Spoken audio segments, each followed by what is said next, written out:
Ọba ní Yorùbá ti sùn ọjọ́ tààrẹ Ọ̀nà Kàkànfò bá ti sọ̀rọ̀ ẹ̀dùn àríkàrà wa tún yá pé àìtí sùn àṣìwújẹ. Tí ààrẹ ò bá àìtí sọ̀rọ̀ ó máa ń sọ ó sọ̀rọ̀ lórí afẹ́fẹ́ lànà lórí TV. Wọ́n ní tó bá ń wá èèyàn márùn-ún nílẹ̀ káàárọ̀ òjíire ká fi ààrẹ síwájú. Mo máa ń sọ pé pẹ̀lú àtìlẹ́yìn federal government kí là ń fi gbogbo wàhálà tí wọ́n lọ pe forest guard tó bá ti endorse a written executive order of the president ó lè empower the armory, the intelligence, the legal department of every structure of Ààrẹ-Ọ to lead Yorùbá land. Yorùbá ní bá ṣe ń ṣe òtítọ́ ṣe ń sọ níbi tó bá ẹ̀ka ti sọ kò ń ṣe ìdìbò nìkan ní awúlò fún ó lè jẹ́ pé èèyàn wa ní Ààrẹ Bọ́lá Tinubu a dẹ̀ ń fún ọ ní gbogbo ọ̀pọ̀lọpọ̀ support ọba nílò ìgbọ́n lẹ Yorùbá bàtà tàwa lẹ́sẹ̀ púpọ̀ náà ọ̀rọ̀ ààrẹ ò lè sọ lórí afẹ́fẹ́ ṣùgbọ́n tó bá rán àwa nínú iṣẹ́ yìí àwọn apá wọn jẹ́ o bí Ààrẹ Bọ́lá Tinubu ó gba Ààrẹ Ìbà Gani Adams bí àlejò ọ̀tọ̀ pàtàkì kí a lè rí iṣẹ́ ibi tí wọ́n lè jùmọ̀ àríyàn wọn fún ẹ bá mọ owó tí ààrẹ ti ná láti tọ́jú ní ṣe gbogbo tí wọ́n ṣe yìí kò ń ṣòwò kékeré kò sí state government kankan wọ́n bá wọn dìtẹ̀ wọ́n bá wọn ṣọ̀tá nílò ilẹ̀ Yorùbá ààrẹ nìkan tó kó gbogbo àwọn ọba ilẹ̀ Yorùbá láti ní pé ká ní ṣọ̀kan Ìbà Gani Adams tó kó gbogbo àwọn ọmọ Yorùbá ká wà ní ṣọ̀kan olórí ni wọ́n ọ̀dẹ̀ ń bá mi ní nínú mi ò sọ gbogbo eléyìí láti fi kẹ́ wọ́n pé wọ́n lárúgẹ nìkan iṣẹ́ tí wọ́n ṣe lẹ̀ ni wọ́n jẹ. Ìbà àkọ́dá ìbà ṣẹ̀dá ojúbà gbogbo ọba aládé láti orí kábíyèsí bàbá wa ọ̀rẹ́ ojúbà bàbá wa aláàfin láti bẹ̀ ojúbà Ìbà Gani Adams ọ̀fẹ́ ẹ̀ẹ́pẹ́ fún wa kábíyèsí iṣẹ́ ribiribi ní ààrẹ ń ṣe tó bá ní àní federal government tó ń pè ní ilẹ̀ Yorùbá àgbáríjọpọ̀ gbogbo iṣẹ́ ilẹ̀ Yorùbá àwọn nìkan ní Ìbà Gani Adams tí wọ́n nǹkan ń ṣe. Mo wá fi àsìkò yìí mo fọkàn fi dúpẹ́ pé Ọlọ́run ọba tó fún yín ní ọlá yìí kò ní ìrẹ̀lẹ̀ tó lè ní jẹ́ kó máa bá ipò yín nílẹ̀ káàárọ̀ òjíire gẹ́gẹ́ bí olórí máa fún yín ṣe sí ní dẹ́jẹ́ ìta. Ó ti pẹ́ẹ́dẹ́ tí kó wa yẹ̀pẹ́ ọ̀fọ̀ àǹfààní àwọn tí ó mọ̀ láti lásùlẹ̀ yìí náà ti wà sí Ìbà Gani Adams tó fáwa náà jẹ̀pẹ́. Adẹ̀ lẹ́nu ọ̀pọ̀lọpọ̀ nǹkan lára ta lẹ́nu ní ìwà kíkanjú ìwà ọmọlúàbí bá ṣe ń bọ̀wọ̀ fágbà ìlọsíwájú ilẹ̀ Yorùbá lórí security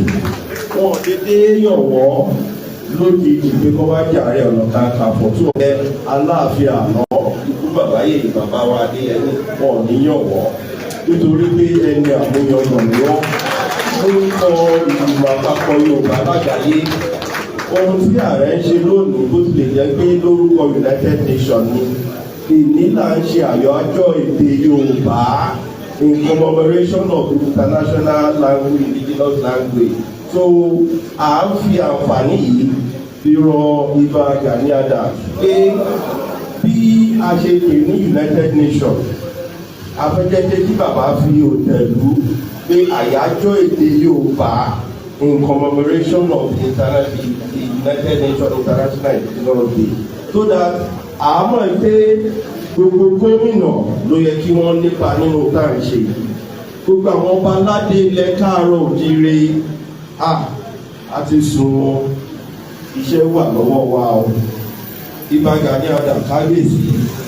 tẹ̀sí bá wa ń kó lè kọ́ ara máa ń lẹ̀ ṣe lára àwọn tẹ kọ́ wa òun làá náà fi ń jẹ́ kí ta mo lọ sínú ilé ẹ̀kọ́ ta pè ní Ọmọlúàbí school club àfi wò pé àṣà àti ìṣe wa tó ti parun káwọn akẹ́kọ̀ọ́ kí wọ́n ní ọgbọ́n òye yẹn. A ní Yorùbá council of gẹ́gẹ́ bẹ́ẹ̀ tó fi kọ́ wa náà fáwọn ọ̀dọ́ ilẹ̀ Yorùbá iṣẹ́ wà tá a gbọ́dọ̀ ṣe. You are an emblem of Yoruba culture. You are a value par excellence in Yoruba life. We are highly proud of your enigmatic value. You remain a source of courage to a lot of Yoruba people. Tọ́ba ní Yorùbá ti sùn, ọjọ́ tá Ààrẹ Ọ̀nà Kakanfò bá ti sọ̀rọ̀, ẹ̀dùn àríkàrà wa tún yá pé àìtí sùn, àṣìwúbẹ. Tí Ààrẹ ò bá àìtí sọ̀rọ̀, ó máa ń sọ̀rọ̀ lórí afẹ́fẹ́ lànà lórí TV. Wọ́n ní tó bá ń wá èèyàn márùn-ún nílẹ̀ káàárọ̀ òjìrè ká fi Ààrẹ síwájú, mo máa ń sọ pé pẹ̀lú àtìlẹ́yìn federal government kí là ń fi gbogbo wàhálà tí wọ́n lọ pe forest guard tó bá ti just a written executive order of the president ó lè empower the armory, the intelligence, the legal department of every structure of Ààrẹ-Ọ to lead Yorùbá land. Yorùbá ní bá ṣe ń ṣe ká bọ̀wọ̀ fágbà òun ló jẹ́ ká yóò gún o. Mo ń fi àsìkò yìí fún ẹ pé ọ̀pọ̀lọpọ̀ àwọn èèyàn lè máa rògbà ààrẹ kan náà ni Ọlọ́run ló yàn wọ́n síbẹ̀. Mo wá rọ gbogbo àwọn ọmọ Yorùbá ní tilé toko ẹ jẹ́ kí ká ṣúgà bá Ààrẹ-Ọ Kakanfò. Wọ́n bá pèèyàn ní generalissimo nínú Nigerian Army 5-star general ni o. That is a field marshal in the Nigerian Army. Tó bá ń gba lọ́mọ ogunlẹ̀ Yorùbá. That is our generalissimo of Yoruba land. And we need to keep that value. Recognition here, sometimes I will ignore our legislative leader. Ẹ̀gbọ́n mi náà ni wọ́n ọ̀gá wa ni wọ́n àwọn ọlọ́kọ́ ní iná nísìnyí lásù SOB Àgbòdì àdéjẹ́bàgbẹ́ SOB kan union kan ni ó ṣe wà lára wọn ṣì wà lára wọn wọ́n kọrin ẹlẹ́ẹ̀kan pé lásù náà ẹlẹ́lẹ́ mo rí pé àwọn tajọ jókòó wọ́n ń ṣe ọ̀tẹ̀ lẹ́gbẹ̀ẹ́ wa pé báwo ló ti ṣẹlẹ̀ lásù náà sì ni number 1 nítorí pé lára nǹkan tí lásù kọ́ wa ló jẹ́ káwa náà dùn ta ìlẹ́yìn as a lawyer. I've been a past secretary of the NBA, and we are doing a lot to protect Yoruba land. And we'll go to do a lot by ensuring that every Yoruba is identified as ọmọlúàbí. Ẹ jẹ́ ká fi tábàtì lè mú ọmọlúàbí lókùnkúndùn èdè, àṣà, ìṣe, kí ló ń pè ní táwọn kí ló ń pè láṣà, gbogbo lórúkọ Jésù àṣà ló. Kò ní English àṣà tí wọ́n ní tó kò ní ṣe pé gbogbo tá à ń ṣe lónìí torí èdè kan Ọlọ́run ọba ló dá èdè àyájọ́ èdè Elédùmarè ní òní èdè Elédùmarè lẹ́dà ọ̀kan gbòógì ẹni Yorùbá tàbí ẹ̀wà yìí over 250 million ní wá àìtí ẹ̀ tí ìríra wa kà tó ó jẹ́ máa rọ kábíyèsí Ìbà Gani Adams tí wọ́n lọ kí wọ́n ṣe ìpàdé pẹ̀lú ààrẹ orílẹ̀-èdè yìí. A lè ní wọn ní ààrẹ kí a máa jẹ àwọn ọmọ káàárọ̀ òjìrè o. Òtítọ́ ṣe ń sọ níbi tó bá ẹ̀ka ti sọ kò ń ṣe ìdìbò nìkan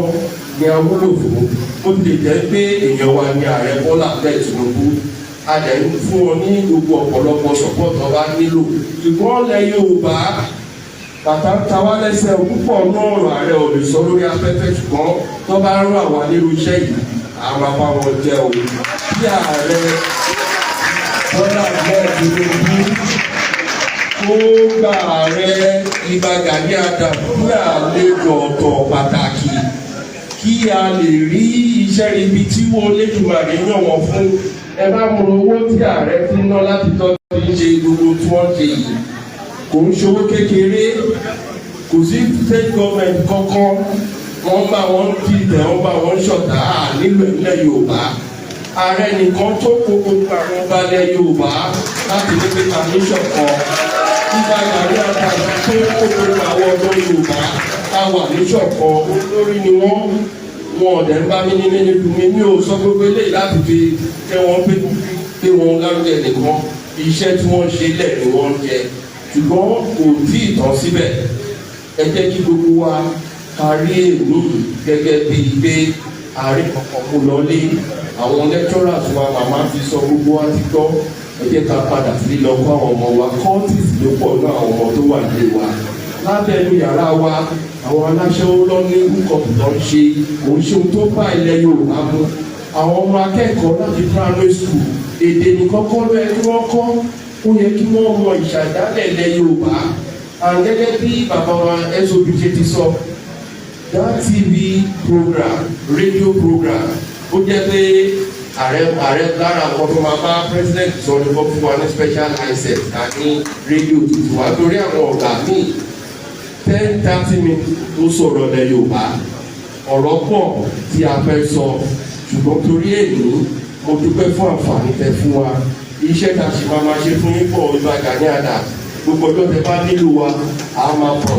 àti ilé ìfẹ́ ni mo túbọ̀ mọ́ ilé ìfẹ́ ni mo mọ ògbóòrò àmọ̀ lónìí ní sókún tòbí ìdílé nílé ìfẹ́. Ajá ẹgbẹ́ fún wa o ní orúkọ gbogbo ọmọ káàárọ̀ òjìlé àwa bá ṣàwọn àfihàn ọkọ̀ ọmọ Yorùbá láwọn ambassadors kan lára wọn ní ọmọ Yorùbá kan lọ́jẹ̀jẹ̀ fi jẹ́ the best word Ààrẹ-Ọlá àṣemàwá fi hàn yín bí wọn náà máa ṣe ambassador lọ sí gbogbo school lọ máa ṣe aṣojú fún yín. Ààrẹ inú wa dẹ̀ dùn gẹ́gẹ́ bí emblem ọ̀pọ̀ ọmọlúwàbí odò àgbáyé ọlẹ́dùn àjèjì ń ṣe ààrẹ fún wa o ṣùgbọ́n ojú tí wọ́n bá rí ojú yín mo fẹ́ lè sọ pé